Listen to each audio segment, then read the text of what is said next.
Hello everyone. Back again with film recaps. In this video, I'm going to recap one of the horror thriller films from 2023, titled Loop Track. Before we get to the storyline, I'd like to wish everyone a happy and great day. Without further ado, let's get straight to the storyline. At the start of the movie, we see a man named Ian driving to a remote forest somewhere in New Zealand. He parks his car at the entrance and checks his phone, which has numerous missed calls, but Ian doesn't reply to any of those. He simply gathers his stuff and heads inside the forest, alone. It appears that Ian's on a solo hike, but his choice of clothing and unusual walking style indicates that he's a rookie. He also gets tired inside the first few minutes, making the challenge even more difficult. Shortly after, Ian arrives at a signpost which reveals that the nearest hut is 9 hours away. It makes him really upset, but he gathers his courage and moves on. Not long after, he takes a short break and discovers a rash on one of his feet, so he pastes a band-aid over his wound and keeps moving. It has barely been an hour into the journey, and he's panting and injured like crazy. A short distance later, he finally spots a couple in the distance. But their presence makes Ian very nervous, and he decides to wait until they're gone. This reveals that he's an introvert who hates interaction with other people. Ian waits for several minutes, but the couple is still busy with their pictures. So, he takes a detour through the bushes, and runs away before he's noticed.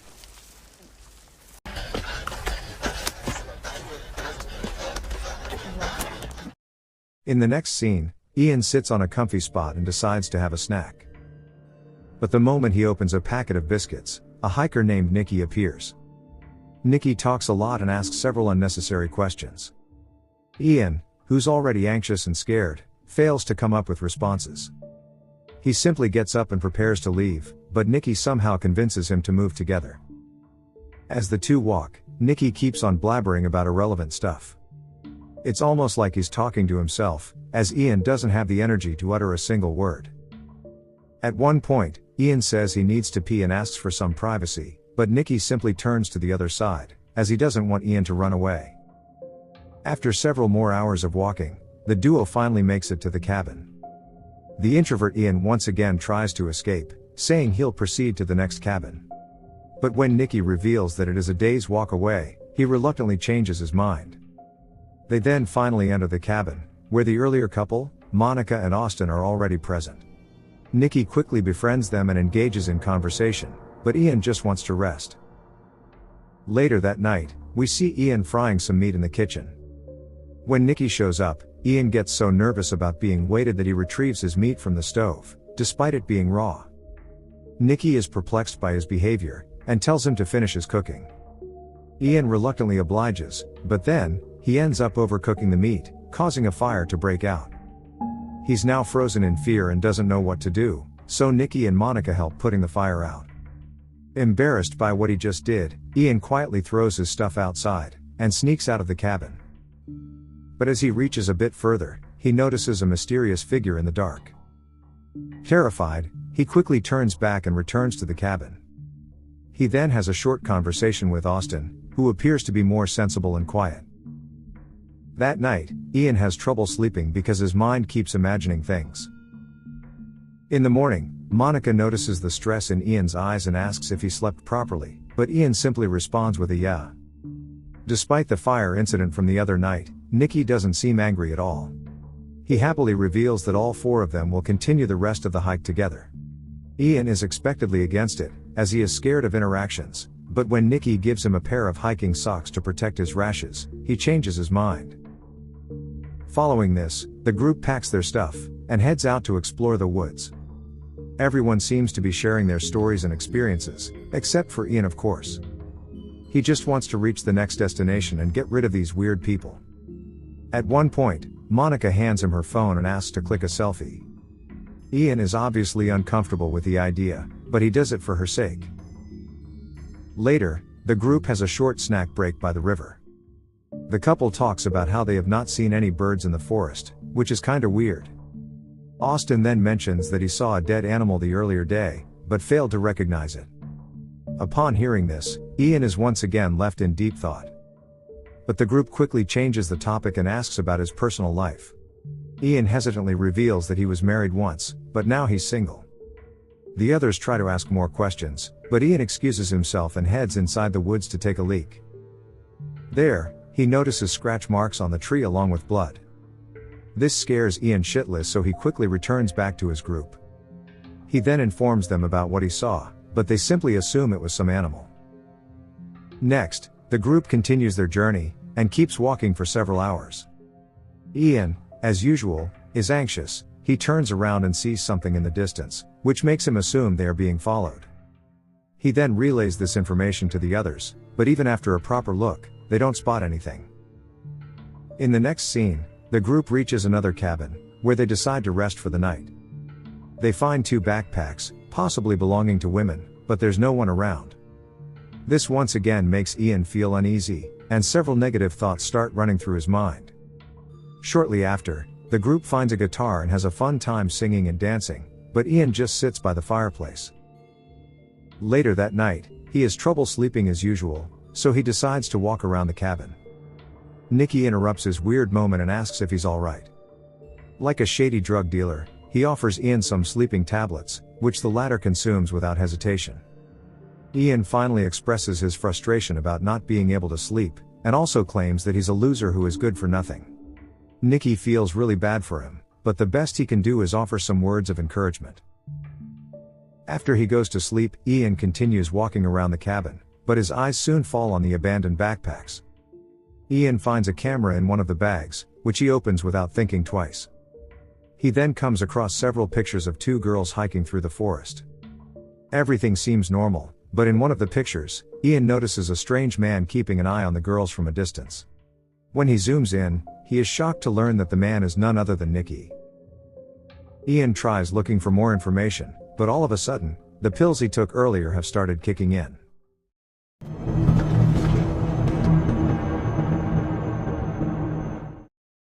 Surprisingly, when Ian wakes up the next morning, he finds himself covered in a warm blanket.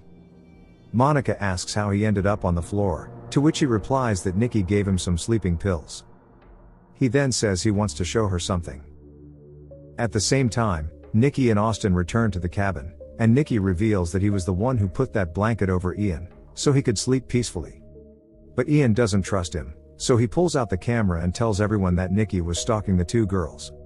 Unfortunately, the camera's battery has run out. Despite this, Ian claims that Nikki murdered the 2 girls. He also says that he was drugged last night, as he was getting very close to finding out the truth. Nikki is furious as he doesn't understand where all these absurd accusations are coming from. But before the matter can escalate, the hiker girls suddenly arrive at the cabin, solving the case once and for all. In the aftermath of this embarrassing incident, Ian packs his bags and sneaks out of the cabin. However, he once again has a change of heart as he knows he did Nikki wrong. He returns to his friend and formally apologizes for the mess he created. To his surprise, Nikki forgives him instantly, and acts as if nothing happened. Shortly after, the group of 4 exit the cabin, and continue on their hike. They soon arrive at a crossroad with 2 paths. One leads to a majestic waterfall while the other goes to the kauri forest. This divides the group as the couple wants to observe the waterfall, while Nikki and Ian want to hike through the forest. In the end, they decide to go their separate ways, and meet at the next cabin. Nikki and Ian then continue walking through the dense forest, and at one point, they feel like they've lost their way. They also experience a close call when at least. Hey, what's happening? Oh my god! Are you alright? Nikki almost steps into a trap, which Ian claims the locals use to trap goats, but Nikki thinks it's too big. Things only get worse as our anxious hero feels like they're being watched by someone. Later on, his fear quickly turns into joy when they stumble upon the majestic waterfall. The boys celebrate the achievement, before continuing on their journey. A few hours later, the sun sets and it gets dark. The duo has to go through a narrow road to make their way to the next cabin, but Ian suggests that they take another path. He fears that someone is waiting for them, and that their lives might be in danger. However, Nikki ignores his BS, and hands him a torch to lead the way. Ian reluctantly moves forward, and tries to slowly navigate through the dark path. But due to his nervousness, he drops the torch down a slope. This makes Nicky furious as he had spent a whopping $300 on the torch. He then orders Ian to go down there and retrieve it, to which the latter reluctantly obliges. Following this, Ian carefully slides down the slope, and reaches the place where the torch is at. But just as he's about to depart with it,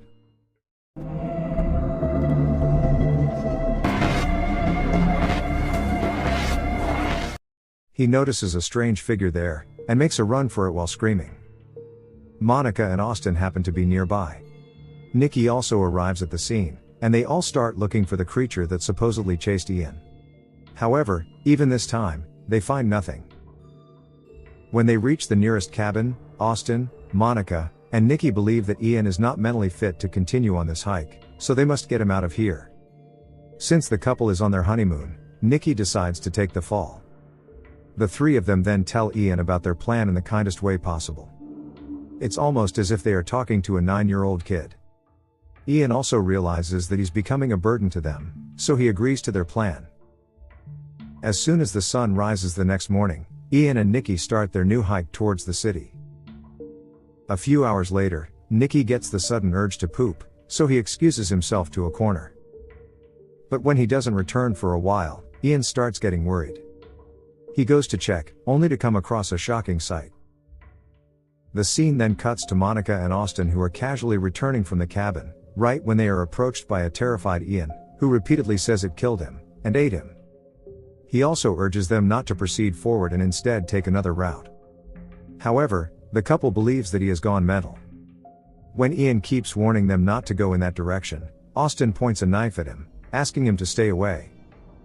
Following this, the couple ventures deep into the jungle, and arrives at the same spot where Nicky was supposedly killed. But this turns out to be a grave mistake, as Monica is suddenly snatched away by an unseen force. Terrified, Austin rushes to find her, but he once again comes across Ian.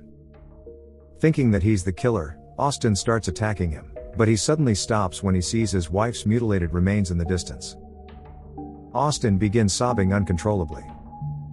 He then tries to attack Ian again, but gets his foot stuck in a trap. And then, at this moment, the killer finally shows up.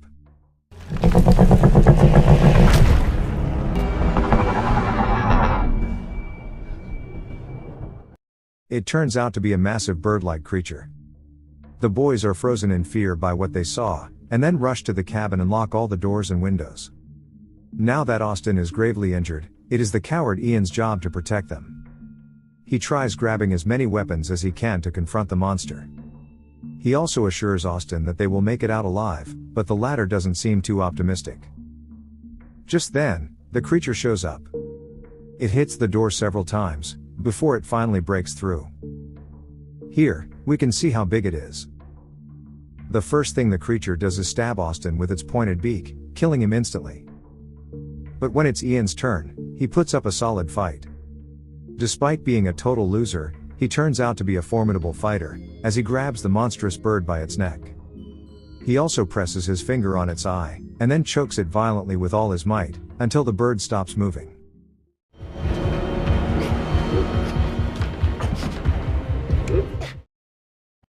In the next scene, we see a bloodied Ian making his way out of the forest.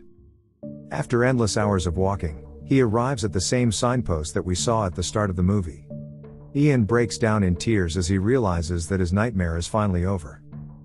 But just then, a few droplets of blood land on his face, and he is shocked to find one of the hiker girls' dead bodies hung on a tree. Ian also discovers the other same predator in the distance, and a bunch of gigantic eggs laid out on a nest, revealing that the forest is full of these monsters. He runs away from there, and almost manages to reach the parking lot. But he's suddenly attacked by one of the monsters. It injures him in several places, but our clever hero manages to escape by taking off his shorts.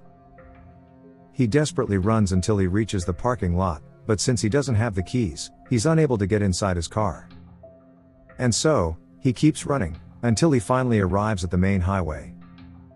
Before the film ends, a car soon pulls over by his side, and a bloodied Ian says help. Okay guys, thanks for watching. See you again in the next video.